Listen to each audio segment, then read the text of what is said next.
Promo റിവ്യൂയിലേക്ക് എല്ലാവർക്കും സ്വാഗതം. ഈ റിവ്യൂ ഇഷ്ടപ്പെടുവാണെങ്കിൽ ഒന്ന് ലൈക്ക് ചെയ്തും സബ്സ്ക്രൈബ് ചെയ്തും സപ്പോർട്ട് ചെയ്യണേ.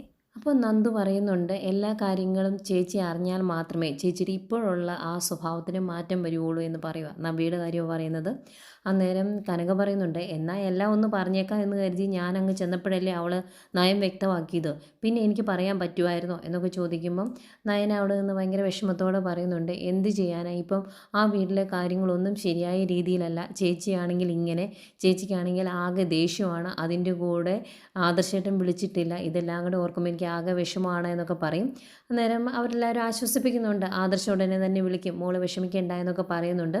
അതുപോലെ കനക പറയുന്നുണ്ട്, മോളിപ്പോൾ പോകുന്നുണ്ടോ, ഇല്ലെങ്കിൽ ഞാൻ എന്തെങ്കിലും ഉണ്ടാക്കി തരാം കഴിക്കാൻ എന്ന് പറയുമ്പോൾ, വേണ്ട അമ്മേ, ഒന്നും കഴിക്കാനുള്ള മൂഡിലല്ല ഞാൻ എന്ന് പറയും. എന്നിട്ട് നന്ദുവിന് ഒരു ഉപദേശവും കൊടുക്കുന്നുണ്ട്. ഡോക്ടർ പറഞ്ഞ പോലെ അത്രയും ദിവസം റെസ്റ്റ് എടുത്തിട്ടേ പുറത്തേക്ക് പോകാവുള്ളൂ, ഈ കാലം വെച്ച് നീ വേറെ ഒന്നും ചെയ്യാൻ പോയേക്കരുത് എന്നൊക്കെ പറഞ്ഞ് ഉപദേശിച്ചിട്ടു കൂടിയാണ് പുറത്തേക്ക് പോകുന്നത്. ഈ സമയം ആകെ വിഷമിച്ച് അനി വീട്ടിലോട്ട് വരുന്നുണ്ട് കേട്ടോ. അന്നേരം ജയൻ ഫ്രണ്ടിൽ തന്നെ ഇരിപ്പുണ്ടാകുകൊണ്ട് ജയൻ ചോദിക്കും, നന്ദുവിൻ്റെ ആക്സിഡൻറ്റ് വിവരമൊക്കെ നീ അറിഞ്ഞോടാ എന്ന് ചോദിക്കുമ്പോൾ, ആ അറിഞ്ഞു എന്ന് പറയും. എന്നിട്ട് നീ അവിടെ പോയിട്ടാണോ വരുന്നതെന്ന് ചോദിക്കുമ്പോൾ, ഇല്ല പോയില്ല, ഞാൻ പോകണോ എന്ന് ചോദിക്കുമ്പം, അല്ല നിൻ്റെ 2 ഏട്ടത്തിമാരുടെ അനിയത്തിയാണ്, പിന്നെ നിൻ്റെ ബെസ്റ്റ് ഫ്രണ്ടാണ്, പോയി കണ്ടെന്നോർത്ത് കുഴപ്പമൊന്നുമില്ല എന്ന് പറയുമ്പം, എന്നാൽ ഞാൻ പോട്ടെ എന്ന് ചോദിക്കും. എന്നിട്ട് ജയൻ പറയുന്നുണ്ട്, ഞാൻ എൻ്റെ അഭിപ്രായമാണ് പറഞ്ഞത്, പക്ഷേ ആ അഭിപ്രായം ആയിരിക്കണമെന്നില്ല നിൻ്റെ ചേട്ടത്തിക്കും അതുപോലെ നന്ദുവിൻ്റെ അച്ഛനും അമ്മയ്ക്കൊന്നും, അതുകൊണ്ട് ഒന്നുകൂടെ ആലോചിച്ചിട്ട് മതി എന്ന് പറയും. അന്നേരം അനി പറയുന്നുണ്ട്, ഞാൻ ഏട്ടത്തി ഒന്ന് വിളിച്ചായിരുന്നു, അന്നേരം ഞാൻ അങ്ങോട്ട് ചെല്ലേണ്ട കാര്യമില്ല, ചെല്ലണ്ട എന്ന് തന്നെ പറഞ്ഞു, അതെനിക്ക് ഇത്തിരി വിഷമമായി എന്നൊക്കെ അനി പറയുന്നുണ്ട്. അന്നേരം ജയൻ പറയുന്നുണ്ട്, അവർക്ക് ടെൻഷനായിരിക്കും നിങ്ങൾ രണ്ടുപേരും കൂടെ കാണുന്ന കാര്യം ഓർക്കുമ്പം, അവർ ഒരിക്കലും നിങ്ങളുടെ ബന്ധത്തെ അനുകൂലിക്കില്ല, അതുകൊണ്ട് അങ്ങനെ എന്തെങ്കിലും മനസ്സിലുണ്ടെങ്കിൽ അത് മനസ്സിൽ നിന്ന് കളയുന്നതാണ് നല്ലത് എന്നൊക്കെ പറയുമ്പം അനി പറയുന്നുണ്ട്, ഞാനിപ്പം നന്ദുവിനെ കാണാറില്ല, വിളിക്കാറില്ല, നേരത്തെ പോലെ ബന്ധങ്ങളൊന്നും ഇല്ല എന്നൊക്കെ പറയുന്നുണ്ട്. ഇവരിങ്ങനെ സംസാരിച്ചുകൊണ്ട് നിൽക്കുന്നെങ്കിൽ അങ്ങോട്ട് നയന് വരും. അന്നേരം നന്ദുവിൻ്റെ കാര്യങ്ങളൊക്കെ ജയൻ ചോദിക്കുന്നുണ്ട്. അന്നേരം വലിയ കുഴപ്പമൊന്നുമില്ല, കാലിന് ചെറിയ പൊട്ടലുണ്ട്, കുറച്ച് ദിവസം റെസ്റ്റ് എടുക്കണം, അത്രയേ ഉള്ളൂ എന്നൊക്കെ പറയുന്നുണ്ട്. അന്നേരം ജയൻ പറയുന്നുണ്ട്, ഇവനിപ്പോൾ എന്നോട് സംസാരിച്ചുകൊണ്ടിരിക്കുമായിരുന്നു, അവൻ അങ്ങോട്ട് വന്നെന്നുണ്ടായിരുന്നു, മോള് അങ്ങോട്ട് ചെല്ലണ്ട എന്ന് പറഞ്ഞു, അതവന് വിഷമമായി എന്നൊക്കെ പറയുമ്പോൾ, ഓ അതൊരു പരാതിയായിട്ട് അനി ഇവിടെ പറഞ്ഞോ, ഞാൻ മനഃപൂർവ്വം അച്ഛൻ അങ്ങോട്ട് വരണ്ട എന്ന് പറഞ്ഞത്, അനി അങ്ങോട്ട് വന്നിട്ടുണ്ടെങ്കിൽ അച്ഛനും അമ്മയ്ക്കും അതൊരു വലിയ ടെൻഷനാവും, എന്തിനാ അങ്ങനെ അവർക്ക് ടെൻഷൻ കൊടുക്കുന്നത്, അതുകൊണ്ടാണ് വേണ്ടാന്ന് പറഞ്ഞത്, പിന്നെ ഇവർ തമ്മിലുള്ള ബന്ധം ഒരിക്കലും നടക്കില്ല എന്ന് ഇവർക്കറിയാം, പിന്നെ ഇവർ പരസ്പരം കണ്ടുമുട്ടാൻ ശ്രമിക്കാത്തതല്ലേ നല്ലത് എന്നൊക്കെ ഇങ്ങനെ പറയുന്നു.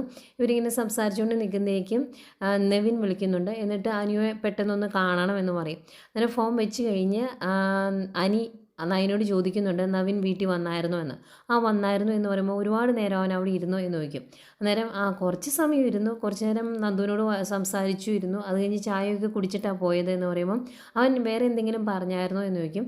അന്നേരം പ്രത്യേകിച്ചൊന്നും പറഞ്ഞില്ല, നവീൻ വാദിച്ച് ജയിച്ച ഒരു കേസിൽ നന്ദു സാക്ഷി പറഞ്ഞായിരുന്നു, അങ്ങനെ നന്ദു സാക്ഷി പറഞ്ഞതുകൊണ്ട് അവർ ജയിലിലായി, അതിൻ്റെ ദേഷ്യത്തിനാണ് അവരുടെ കൂട്ടാളികൾ ഇങ്ങനൊരു കാര്യം ചെയ്തത് എന്നുള്ള രീതിയിൽ സംസാരിച്ചു എന്ന് പറയുമ്പം അനി പറയുന്നുണ്ട്, മിക്കവാറും അതിനെപ്പറ്റി എന്നോട് സംസാരിക്കാനായിരിക്കും അവൻ ചെല്ലാൻ പറഞ്ഞത്, എന്ന് ഞാനൊന്ന് പോയിട്ട് വരട്ടെ എന്ന് പറഞ്ഞ് അനി അവിടെ നിന്ന് അങ്ങ് പോവുകയാണ്.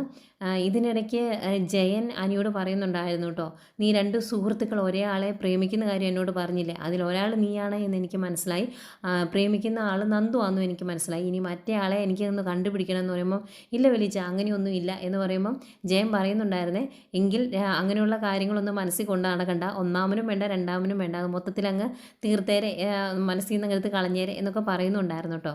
അനി അങ്ങ് പോയി കഴിയുമ്പോഴേക്കും ജയൻ പറയുന്നുണ്ട്, അവൻ ഇപ്പോഴും നന്ദുവിനെ ഭയങ്കര ഇഷ്ടമാണ്, അതെനിക്ക് പലപ്പോഴും മനസ്സിലായിട്ടുണ്ട് എന്ന് പറയുമ്പം നയനയും പറയുന്നുണ്ട്, ആ ഇഷ്ടം എനിക്കും അറിയാം, അവളുടെ കാര്യം എനിക്ക് അറിയത്തില്ല, അവൾ പലപ്പോഴും പല രീതിയിലാണ് പെരുമാറുന്നത്, പക്ഷേ രണ്ടുപേരുടെ മനസ്സിൽ സ്നേഹമുണ്ട് ഇപ്പോഴും എന്ന് അറിയാവുന്നതുകൊണ്ടാണ് അവർ തമ്മിലുള്ള കൂടിക്കാഴ്ച മാക്സിമം വേണ്ട എന്ന് ഞാൻ പറഞ്ഞത് എന്ന് പറയും.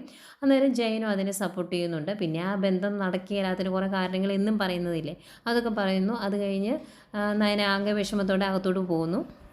പിന്നെ കാണിക്കുന്ന അനിയും നവീനോട് സംസാരിക്കുന്നതാണ്. നവീൻ അനിയോട് പറയുവാണ്, ഇന്ന് എനിക്കൊരു ഗോൾഡൻ ചാൻസ് കിട്ടിയതാണ് എല്ലാം തുറന്ന് പറയാൻ, പക്ഷെ പറയാൻ പറ്റിയില്ല, അതെങ്ങനെയാണ് പറയുന്നത്, നീ ഇന്നാൾ ഇൻഡയറക്റ്റ് ആയിട്ട് അവളോട് പറഞ്ഞിട്ടും അവൾ വലിയ നല്ല രീതിയിലല്ല റെസ്പോണ്ട് ചെയ്തതെന്ന് നീ പറഞ്ഞില്ല, അതുകൊണ്ട് എനിക്ക് പറയാൻ പറ്റിയില്ല എന്ന് പറയുമ്പം അനി പറയുന്നുണ്ട്, അത് ഞാൻ എൻ്റെ അഭിപ്രായമല്ലേ പറഞ്ഞത്, ചിലപ്പം അവൾക്ക് അങ്ങനെ ആയിരിക്കുകയില്ല, എന്നാൽ നിനക്ക് പറയാൻ മേലായിരുന്നോ, നീ പറഞ്ഞോ എന്നൊക്കെ ചോദിക്കുമ്പോൾ, ഇല്ലടാ പറഞ്ഞില്ല എന്ന് പറയും. എന്നിട്ട് പറയുന്നുണ്ട്, എടാ നീ കേസിൽ പെട്ട സമയത്ത് നിന്നോട് ഞാൻ പറഞ്ഞായിരുന്നു, എന്ത് വില വില കൊടുത്ത് നിന്നെ ആ കേസിൽ നിന്ന് ഞാൻ രക്ഷിക്കുമെന്ന്. അതെൻ്റെ ജോലിയാണെങ്കിൽ പോലും മറ്റുള്ള കേസ് കൈകാര്യം ചെയ്യുന്ന രീതിയിലല്ല ഞാൻ നിൻ്റെ കേസ് കൈകാര്യം ചെയ്തത്. അത് നിനക്കറിയാലോ.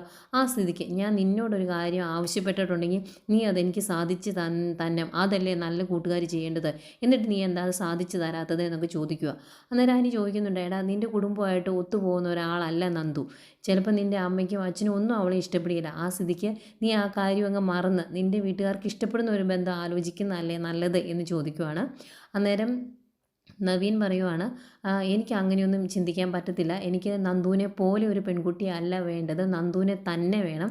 ഇനിയിപ്പം അവളോട് കാര്യങ്ങളെല്ലാം തുറന്ന് പറഞ്ഞിട്ട് അവൾ വേണ്ട എന്നങ്ങനെ പറഞ്ഞിട്ടുണ്ടെങ്കിൽ ഞാൻ ഇനി വിവാഹമേ വേണ്ട എന്നൊരവസ്ഥയിലേക്ക് എത്തും.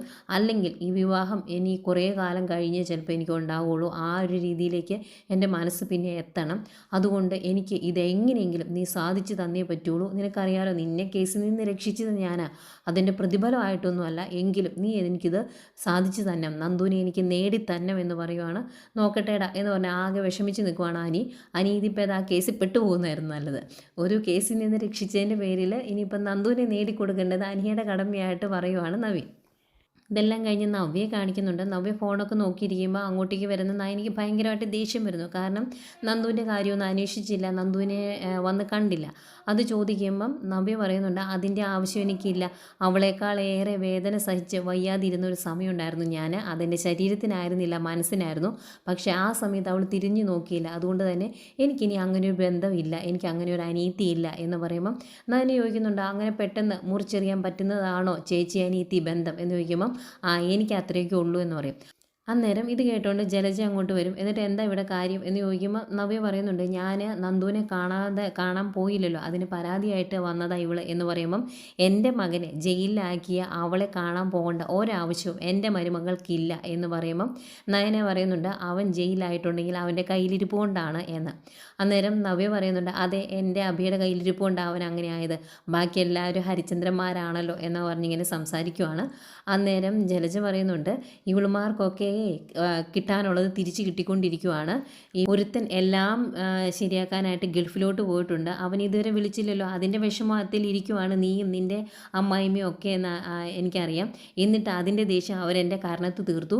അതുകൊണ്ട് ഇനി എന്തെങ്കിലും സംഭവിച്ചിട്ടുണ്ടെങ്കിൽ ഞാൻ ഇങ്ങനെയൊന്നും ആയിരിക്കുകയില്ല പെരുമാറുന്നത്. അവനും കിട്ടി, അതുപോലെ നന്ദുവിനും കിട്ടിയില്ലേ ശിക്ഷ, ഈശ്വരൻ ഇപ്പം ഞങ്ങളുടെ കൂടെയാണ് എന്നൊക്കെ പറഞ്ഞിങ്ങനെ സംസാരിക്കുക. അന്നേരം നയന പറയുന്നുണ്ട്, അമ്മ അങ്ങനെ പ്രതികരിച്ചിട്ടുണ്ടെങ്കിൽ അപ്പച്ചി ഒന്ന് സൂക്ഷിക്കുന്നത് നല്ലതാണ്, അല്ലെങ്കിൽ അപ്പച്ചിയുടെ കാര്യം ഇതോടെ തീർന്നു എന്നങ്ങ് കൂട്ടിയാൽ മതി എന്ന് പറയുമ്പം എന്ത് സംഭവിക്കും എന്നാണ് നീ പറയുന്നത് എന്ന് ജല ചോദിക്കും. അന്നേരം നവ്യ പറയുന്നുണ്ട്, ഒന്നും സംഭവിക്കാൻ പോകുന്നില്ല, അമ്മ ധൈര്യമായിട്ടിരിക്കും, ഇവരങ്ങനെ പലതും പറയുമെന്ന് പറയുവാണ്. അന്തേക്കും നയന പറയുവാണ്, ആദർശേട്ടൻ വിളിക്കാത്തതിൻ്റെ ദേഷ്യത്തിലിരിക്കുമോ ഞാൻ, അതിൻ്റെ കൂടെ എന്നെ കൂടുതൽ ദേഷ്യപ്പിടിപ്പിക്കാൻ വന്നേക്കരുത് എന്നൊക്കെ പറഞ്ഞിട്ട് നയനെ അങ്ങോട്ട് പോകും. പോയി കഴിയുമ്പം നവ്യ ജലജയോട് ചോദിക്കുന്നുണ്ട്, അവൾ ഈ രീതിയിൽ അമ്മയെ ഭീഷണിപ്പെടുത്തുമ്പോൾ അവളെ കർണം തീർത്തൊന്ന് കൊടുക്കാൻ മേലെ, അമ്മായിയെ തിരിച്ചടിക്കാൻ പറ്റത്തില്ല, പക്ഷേ ആ ദേഷ്യം ഇവളുടെ മുഖത്ത് തീർക്കാൻ മേലായിരുന്നു എന്ന് ചോദിക്കുമ്പം ജലജ പറയുന്നുണ്ട്, അവളോട് ഞാൻ പറഞ്ഞിട്ടുണ്ട്, ഇനി എന്നെ തല്ലിയിട്ടുണ്ടെങ്കിൽ ഞാൻ തിരിച്ചു തല്ലൂന്ന്, ഇനി ഒരാളുടെ അടിമയായിട്ട് ഇവിടെ ജീവിക്കാൻ ഞാൻ തീരുമാനിച്ചിട്ടില്ല എന്നൊക്കെ പറയുവാണ്. പിന്നെ മുത്തശ്ശൻ്റെ അടുത്ത് പോയി സങ്കടം പറയുന്ന നയനെയാണ് കാണിക്കുന്നത്. നയന മുത്തശ്ശനോട് പറയുവാണ്, ആദർശേട്ടൻ വിളിച്ചില്ല, ഇനി എന്താ ചെയ്യുന്നത്, എനിക്ക് ആകെ വിഷമാണ് എന്നൊക്കെ പറയുമ്പം മുത്തശ്ശൻ പറയുന്നുണ്ട്, അവിടെ പ്രശ്നങ്ങളൊക്കെ ഉണ്ടല്ലോ, അതിൻ്റെ അകത്ത് പെട്ട് കിടക്കുന്നതുകൊണ്ടായിരിക്കും അവൻ വിളിക്കാത്തത്, മോള് വിഷമിക്കുകയൊന്നും വേണ്ട, പിന്നെ അവനെ തന്നെ വിടാണ്ടായിരുന്നു എന്ന് എനിക്കിപ്പോൾ തോന്നുന്നുണ്ട്, അവൻ സമ്മതിച്ചോ ഇല്ല കൂടെ ആരെങ്കിലും ചെല്ലാൻ, ഒന്നുകിൽ ഞാനോ ജയനോ ആരെങ്കിലും കൂടെ പോകേണ്ടതായിരുന്നു എന്ന് പറയുമ്പം അങ്ങോട്ടേക്ക് ദേവേനി വരുന്നുണ്ട്. ദേവേനിയും പറയുന്നുണ്ട്, അത് നേരാച്ച, അത്രയും പ്രശ്നങ്ങളുള്ള സ്ഥലത്തേക്ക് അവനെ തന്നെ വിടണ്ടായിരുന്നു എന്ന് പറയുവാണ്. എന്നിട്ട് മുത്തശ്ശൻ പറയുന്നുണ്ട്, എന്ത് പ്രശ്നം ഉണ്ടെങ്കിലും അത് സോൾവ് ചെയ്യാനൊരു പ്രത്യേക കഴിവ് അവനുണ്ട്, അവൻ മിക്കവാറും എന്തെങ്കിലും മീറ്റിങ്ങിലായിരിക്കും. ഞാൻ അവിടെ വിളിച്ചു ചോദിച്ചപ്പോൾ അവർ പറഞ്ഞത് പുറത്തേതോ മീറ്റിങ്ങിന് പോയി എന്നാണ്. ഏതായാലും നമുക്ക് അന്വേഷിക്കാം, ടെൻഷൻ ആകേണ്ട കാര്യമൊന്നുമില്ല, ഈ നാട്ടിലെ പോലെ തന്നെയാണ് ഗൾഫും, നമുക്ക് അവിടെ നമുക്ക് ഒരുപാട് പരിചയക്കാരും ഒക്കെ ഉണ്ട്, വർഷങ്ങളായിട്ട് നമ്മൾ ബിസിനസ് ചെയ്യുന്നതല്ലേ, അതുകൊണ്ട് ടെൻഷൻ ആകണ്ട എന്നൊക്കെ പറയുവാണ്. അന്നേരം ദേവേനി പറയുന്നുണ്ട്, മോനെ ശ്വാസം മുട്ടലുള്ളതല്ലേ, അവിടുത്തെ ക്ലൈമറ്റൊക്കെ ആകെ ചേഞ്ച് ആയിട്ടിരിക്കുന്ന സമയമല്ലേ, ഇനി വണ്ടിയിൽ പോകുമ്പോൾ അവന് വല്ല ശ്വാസം മുട്ടലുണ്ടായി കാണുമോ എന്നോർത്ത് ടെൻഷനായെന്ന് പറയുമ്പം മുത്തശ്ശൻ പറയുന്നുണ്ട്, നീ മോളെ കൂടെ ടെൻഷൻ ആക്കിക്കരുത്, അവൻ അങ്ങനെ എന്തെങ്കിലും ശ്വാസം മുട്ടൽ വന്നാൽ തന്നെ ഡ്രൈവർ അവനെ ഹോസ്പിറ്റലിൽ എത്തിക്കുമല്ലോ, ബാക്കി വിവരങ്ങൾ നമ്മൾ അറിയുകയും ചെയ്യും, അതുകൊണ്ട് ടെൻഷൻ ആകണ്ട, നമുക്ക് എന്താ വേണ്ടതെന്ന് വെച്ചാൽ ചെയ്യാം എന്നൊക്കെ പറഞ്ഞ് കുറേ ആശ്വസിപ്പിക്കുന്നു. അത് കഴിഞ്ഞ് നയനെ അങ്ങ് പോകുന്നു. അന്നേരം മുത്തശ്ശൻ പറയുന്നുണ്ട്, അവളുടെ വയറ്റിലൊരു കുഞ്ഞുണ്ടെന്നുള്ള കാര്യം അറിയാലോ, നന്ദുവിൻ്റെ അവൻ്റെ കാര്യം ഓർത്ത് അവൾ ആകെ ടെൻഷനിലാണ്. അതിൻ്റെ കൂടെ ഇങ്ങനെയുള്ള കാര്യങ്ങളൊന്നും പറഞ്ഞ് നീ ടെൻഷൻ എടുപ്പിക്കരുതെന്ന് പറയുമ്പം എന്നെക്കൊണ്ട് പറ്റുന്ന രീതിയിൽ ഞാൻ പുറകെ നടന്ന് ആശ്വസിപ്പിക്കുന്നുണ്ട് എന്നൊക്കെ ദേവയാനി പറയുവാണേ. പിന്നെ കാണിക്കുന്നത് നവ്യയും ജലജയും കൂടെ സംസാരിക്കുന്നതാണ്. അപ്പം നവ്യ ജലജയോട് ചോദിക്കുവാണ്, അതെ ഇവിടുന്ന് ഒരുത്തൻ ഗൾഫിലോട്ട് പോയിട്ട് വലിയ വിവരമൊന്നുമില്ല, ഇനിയിപ്പോൾ അവൻ ജീവിച്ചിരിപ്പുണ്ടാവുമോ അതോ മരിച്ചോ ഒന്നും അറിയത്തില്ലല്ലോ എന്ന് നവ്യ പറയുക. അന്നേരം ജലജ പറയുന്നുണ്ട്, എനിക്കും അങ്ങനെയൊക്കെ തോന്നുന്നേ, ആ അനക്കയുടെ വീട്ടുകാരൊക്കെ ഗൾഫിൽ കാണില്ലേ, അവർ ദേഷ്യം കാരണം അവനെ അങ്ങോട്ട് വിളിച്ചു വരുത്തിയതാണോ, എന്നിട്ട് ഇനി വല്ല കൊന്നും കളഞ്ഞു കാണുമോ എന്ന് ആർക്കറിയാം എന്നൊക്കെ പറയുമ്പം അതിനുള്ള ചാൻസ് ഉണ്ടല്ലേ എന്നിങ്ങനെ നവ്യ ചോദിക്കും. എന്നിട്ട് പറയുവാണ്, അല്ലെങ്കിലും അയാൾ ഇങ്ങോട്ട് തിരിച്ചു വരരുത്, ഇതുപോലുള്ള ചതിയന്മാരൊന്നും ഭൂമിയിൽ ജീവനോട് ഇരിക്കരുത്, അതാണ് എൻ്റെ ആഗ്രഹം എന്ന് പറയുമ്പം മിക്കവാറും അതൊക്കെ നടക്കുള്ളൂ മോളെ, അവൻ ഇങ്ങോട്ട് തിരിച്ചു വരുമെന്ന് എനിക്ക് തോന്നുന്നില്ല എന്ന് പറയുമ്പോൾ അങ്ങനെയാണ് വേണ്ടത്, ശരിക്കും അയാൾ ഇനി ഇങ്ങോട്ട് തിരിച്ചു വരരുത്, അതാണ് എൻ്റെ ആഗ്രഹം എന്ന് നവ്യ പറയുന്നു. അതിന് സപ്പോർട്ട് ചെയ്ത് ജലജയെ സംസാരിക്കുന്നു. ഇത് കേൾക്കുവാട്ടോ അവിടെ നിന്ന് ദേവയാനിക്ക് ആകെ ദേഷ്യം വരുന്നുണ്ട്. അങ്ങനെ കട്ടക്കലിപ്പിൽ ഇതെല്ലാം കേട്ട് നിൽക്കുന്ന ദേവയാനി കാണിച്ചുകൊണ്ട് ഇന്നത്തെ എപ്പിസോഡ് അവസാനിക്കുന്നു.